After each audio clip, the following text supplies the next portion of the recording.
আজ তিনি বলিউডের অন্যতম নির্ভরযোগ্য প্রভাবশালী অভিনেত্রী, কিন্তু ক্যারিয়ারের শুরুতে এই বিদ্যা বালানকে চলচ্চিত্র নির্মাতারা অশুভ বা অলক্ষণে বলেছিলেন। একের পর এক সিনেমা থেকে বাদ পড়েছেন, প্রতি রাতে কাঁদতে কাঁদতে ঘুমাতে গেছেন। এমনকি ক্রমাগত প্রত্যাখ্যানের কারণে নিজের আত্মবিশ্বাস হারিয়ে একসময় আয়নায় নিজের দিকে তাকাতেও লজ্জা পেতেন তিনি। তবে দমে না গিয়ে সব প্রতিকূলতা জয় করে বিদ্যা আজ নিজেকে নিয়ে গেছেন অনন্য উচ্চতায়।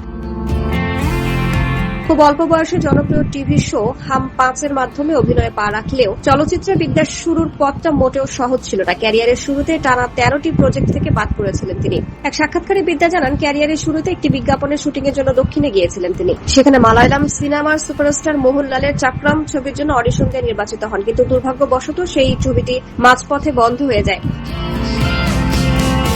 এরপরই ইন্ডাস্ট্রিতে রটে যায় বিদ্যার কারণে প্রজেক্টটি বন্ধ হয়েছে। রাতারাতি তার হাত থেকে চলে যায় আরো ৮ থেকে ৯টি সিনেমার প্রস্তাব। নির্মাতারা বিশ্বাস করতে শুরু করেন যে বিদ্যা সিনেমাতে থাকা মানেই প্রজেক্ট ফ্লপ। একটানা ব্যর্থতার পর ২০১০ সালের পর থেকে বিদ্যার ক্যারিয়ারে এক জাদুকরী পরিবর্তন আসে। নো ওয়ান কিল্ড জেসিকা ও কাহানির মতো ছবির মাধ্যমে তিনি দর্শকদের চমকে দেন।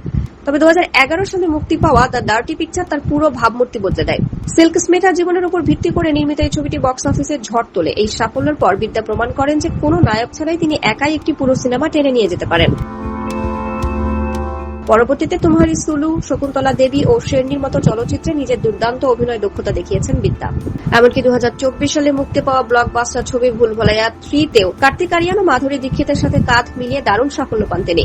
যে অভিনেত্রীকে একসময় অলক্ষণে বলে তাচ্ছিল্য করা হয়েছিল, আজ তিনি বলিউডের অন্যতম প্রশংসিত তারকা।